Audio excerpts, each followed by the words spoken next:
मित्रांनो, नाशिकमध्ये प्रजासत्ताक दिनाच्या दिवशी घडलेली ही घटना सध्या संपूर्ण महाराष्ट्रात चर्चेचा विषय बनली आहे. मंत्री सत्ता, पोलीस अॅट्रॉसिटी कायदा आणि बाबासाहेब आंबेडकर हे सगळं एका भाषणातून बाहेर आलं असं म्हणायला हरकत नाही. नेमकं काय घडलं आणि अचानक सगळ्यांना प्रश्न पडलेला तो प्रश्न, कोण आहेत माधवी जाधव? मित्रांनो, 26 जानेवारी प्रजासत्ताक दिन, संविधानाचा दिवस, डॉक्टर बाबासाहेब आंबेडकरांनी दिलेल्या संविधानाचा उत्सव. नाशिकमध्ये शासकीय कार्यक्रम सुरू होता. मंत्री गिरीश महाजन भाषण करत होते. भाषण नेहमीसारखं सुरू होतं, देश, स्वातंत्र्य, लोकशाही, प्रजासत्ताक. पण इथेच एक गोष्ट घडली जी अनेकांच्या लक्षात आली. काहींच्या मनाला खोलवर टोचली ती गोष्ट. भाषण संपलं, पण डॉक्टर बाबासाहेब आंबेडकर यांचं नाव घेतलं नाही. आता इथे अनेक जण म्हणतील चुकून राहिलं असेल किंवा विसरले असतील. पण मित्रांनो, जेव्हा संविधानाचा दिवस असतो आणि संविधानाचे शिल्पकारच वगळले जातात, तेव्हा प्रश्न तर निर्माण होणारच ना हो. आणि हाच प्रश्न विचारायला एक सामान्य महिला वनरक्षक कर्मचाऱ्याने, त्या होत्या माधवी जाधव. माधवी जाधव आणि त्यांच्यासोबत दर्शना सौपुरे, ह्या दोघी वन विभागातील कर्मचारी.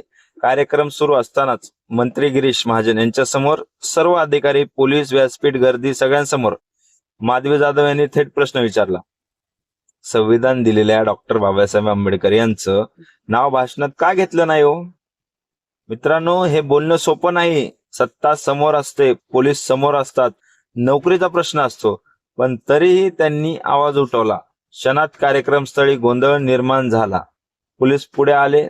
यांनी या दोघींना ताब्यात घेऊन सरकारवाडा पोलीस ठाण्यामध्ये घेऊन गेले.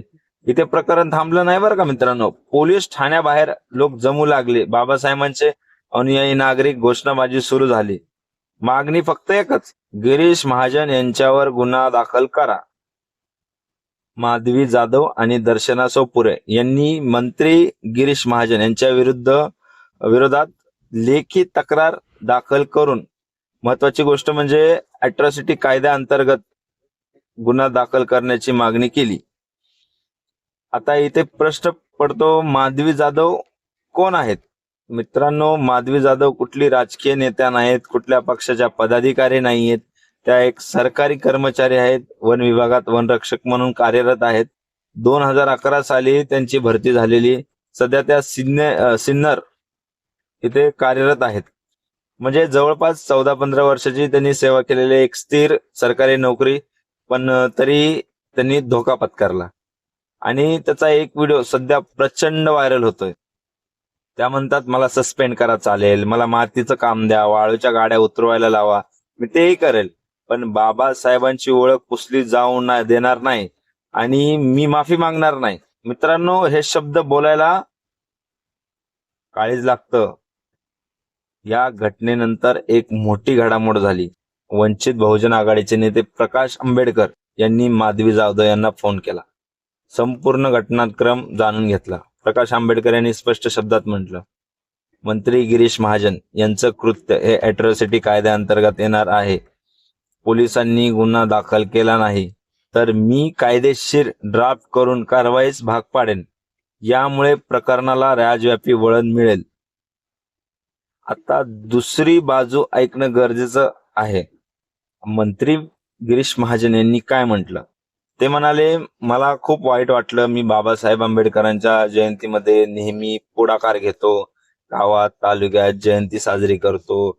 जामनेरमध्ये बाबासाहेबांचा मोठा पुतळा उभा केला आहे. अनुदानाने म्हणजे नाव राहिलं, म्हणजे चुकून नाव राहिलं असेल, पण एवढं मोठं प्रकरण कशासाठी? पुढे ते असंही म्हणाले, मी मातंग समाजासाठी, वाल्मिकी समाजासाठी जातो. मी गावात पंगत देतो, त्यांच्यासोबत जेवतो. मी संघाच्या मुशीत वाढलो आहे. मित्रांनो, इथेच वाद अधिक चिघळलाय. कारण अनेकांनी विचारलं, नाव राहणं चूक असू शकते, पण प्रतिक्रिया योग्य होती का? आणि एका महिला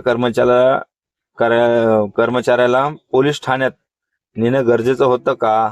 आज परिस्थिती अशी आहे की पोलीस चौकशी सुरू आहे, लेखी तक्रारी दाखल आहेत, अॅट्रॉसिटी कायद्याचा मुद्दा तपासला जातोय. आणि दुसरीकडे माधवी जाधव या एका प्रतीकासारख्या बनल्या आहेत. हा विषय कोणाच्या बाजूने किंवा विरोधात उभं राहण्याचा नाही. हा विषय आहे संविधानाच्या सन्मानाचा. प्रजासत्ताक दिनाच्या दिवशी बाबासाहेब आंबेडकरांचं नाव कोणत्याही भाषणात चुकूनही वगळलं जाऊ नये असं अनेकांना वाटतं. मित्रांनो, तुमचं मत काय मला सांगा. माधवी जाधव यांनी जे केलं ते योग्य केलं का? ते योग्य होतं का? की गिरीश महाजन यांचं म्हणणं बरोबर आहे, हे चुकून घडलं आहे? खाली कमेंट करून मला नक्की एकदा या प्रश्नाचं उत्तर तुम्ही नक्की मला एकदा कमेंट करून द्या.